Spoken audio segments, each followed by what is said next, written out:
The hardest worker on your team is probably the most replaceable person on your team. That's not a paradox. That's what competence actually costs you. And the proof is sitting 2 desks away from you right now. Still employed, barely trying, completely untouchable. While you've been busy being good at your job, they've been busy doing something else entirely. Something nobody taught you to do, and it's working. Here's what nobody wants to say plainly. That person isn't surviving by accident. And they're not surviving because management is blind. They're surviving because of a set of very specific reasons that the system will never explain to you, because explaining them would require admitting how the system actually works. The starting point is this. Most organizations don't evaluate people the way they claim to. The official version is simple. You perform, you get recognized, you advance. Underperform, and there are consequences. That's the story they tell in performance reviews and onboarding decks. Here's what's actually happening. Managers are not tracking individual contribution with any real precision.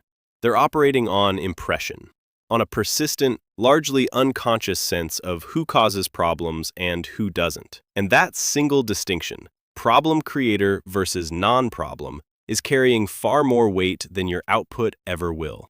A lazy employee who has learned to stay out of the way registers as a non-problem.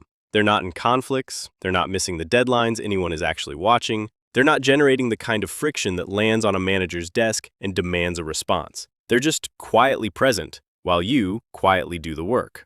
And in the absence of visible problems, there's no visible case for action.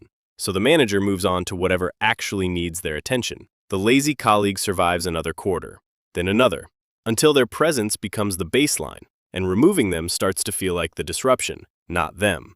What's protecting them isn't performance, it's the absence of friction, and organizations respond to friction, not merit, not fairness.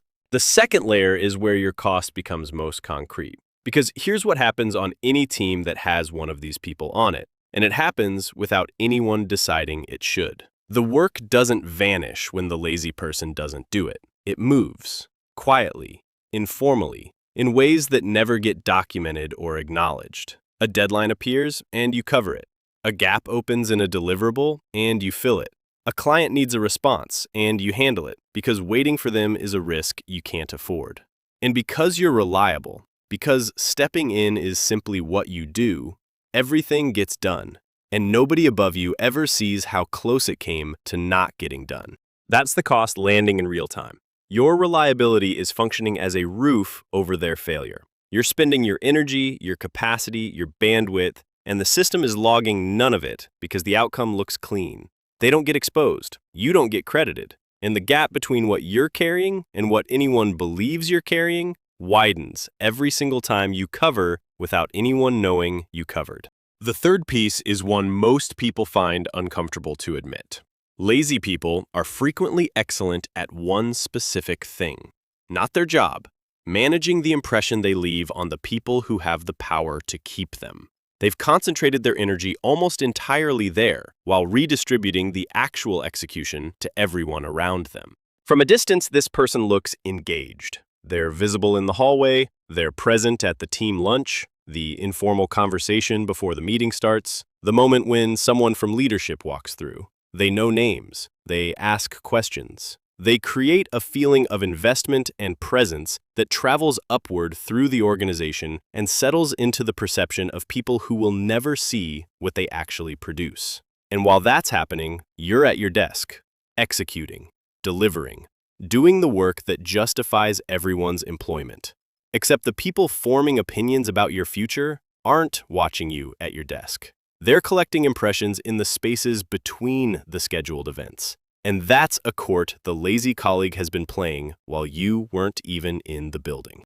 This is where the cost compounds. Because every hour you spend executing is an hour you're not spending being seen executing. And over months and years, the person who was present in the right rooms builds a reputation that outweighs the person who was present at their keyboard. Research on organizational perception consistently shows that impressions form fast and update slowly. A 2-year reputation for warmth and visibility has real staying power, even when it isn't supported by anything underneath it. The fourth reason is the one that makes the system feel almost deliberately designed against you. Firing someone creates work. Not for the person being fired, for the manager doing the firing. Conversations that have to be had. Documentation that has to be assembled. An HR process that has to be navigated. A vacancy that has to be filled. A new person who has to be found, hired, onboarded, and trusted with information only one person currently holds. And none of that pauses the manager's existing workload. The team still has deliverables, things still need to get done, so the calculation runs automatically. Tolerating a mediocre employee costs almost nothing right now, especially when someone else is absorbing the consequences of their underperformance. Removing them creates immediate, unavoidable work. The math keeps returning the same answer. Leave it alone. And that answer compounds quarter after quarter until the lazy colleague has been there so long they've become structurally embedded. A client relationship only they hold. A process only they understand. Institutional context that exists nowhere except inside their tenure. Not because they built it deliberately, because they stayed long enough that things accumulated around them by default. And now removing them isn't just inconvenient, it's genuinely risky. This is the part that takes longest to absorb. The professional habits that define you as a high performer. Documenting your work clearly, making yourself easy to replace, cross-training colleagues, building transferable systems. Those exact habits can reduce your removal cost to the point where you become easier to cut than someone who hoarded information and made themselves a single point of failure. The latter sounds like dysfunction. In a restructure, it reads as indispensability. What you thought was professionalism has been quietly pricing you out of the protection it was supposed to earn you. So what do you actually do with this? You start by recognizing what you're covering is costing the system's ability to see itself clearly. Every time you absorb what someone else left unfinished, you simultaneously solve a short-term problem and erase a long-term signal. Your reliability is keeping the dysfunction invisible, and invisible dysfunction doesn't get addressed. That doesn't mean you sabotage outcomes. It means you stop treating someone else's chronic failures as your recurring obligation. Your job is to do your work exceptionally. It was never to do theirs as well. The second move is to make your contribution legible to the people who aren't close enough to see it on their own. Send the summary after the project wraps. Make sure your name is attached to your work before someone else finds a way to attach theirs. Participate in the conversations where direction is being set, not just the ones where execution is being managed. The people 2 levels above you are making decisions about your trajectory from a small handful of impressions. Make sure what they're working from is accurate.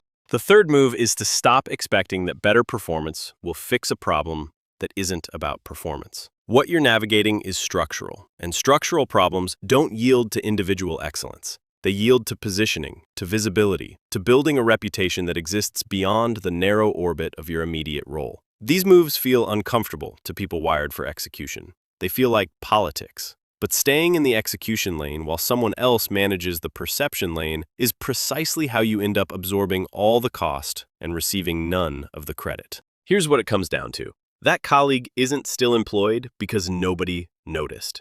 People noticed. You noticed. The manager has a sense of it. HR has probably seen a complaint that quietly disappeared. What's keeping this person in place isn't ignorance. It's a calculation that keeps returning the same result. Tolerating them costs less than removing them, as long as someone else is covering the gap. You've been that someone, not out of naivety, out of professionalism and the kind of work ethic that makes stepping in feel like the only reasonable choice. Your competence has been the price the system charges itself nothing to collect. Every time you covered, every time you delivered, every time you made the output look clean despite what was happening underneath it, you were paying a cost that never appeared on anyone's ledger except yours. The system doesn't change until that cost becomes visible. And it only becomes visible when you stop absorbing it alone.